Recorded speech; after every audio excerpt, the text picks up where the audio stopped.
Isang pinagpalang araw sa inyong lahat. Tayo po'y magdinilay sa salita ng Diyos, ang pinagmumulan ng awa ng ating buhay, ang salitawa. Mga kapatid, kapag po marami tayong kinakaharap na problema o iniisip sa buhay, ay wala po tayong kapayapaan. Tayo'y balisa, tayo'y stress, o yung bang hindi tayo mapanatili sapagkat marami nga tayong iniisip, maraming may gumagambalas sa atin. Kaya po napakaganda na mapakinggan natin muli ang consoling words ng ating Panginoong Jesucristo na kanyang inumpisahan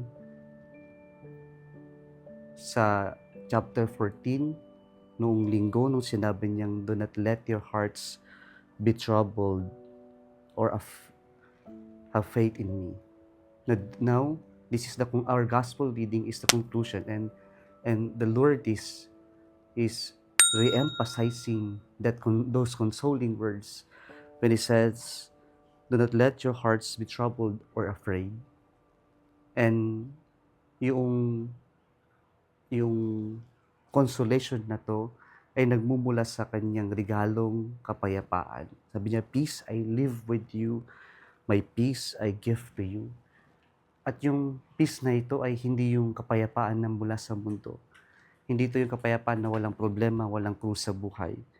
Pero ito yung kapayapaan na dala ng presensya ng Diyos sa buhay natin. Mga kapatid, hindi po mawawala yung mga problema. Hindi po tayo mawawalan ng krus sa buhay sapagkat yan lamang po ang daan sa kabanalan.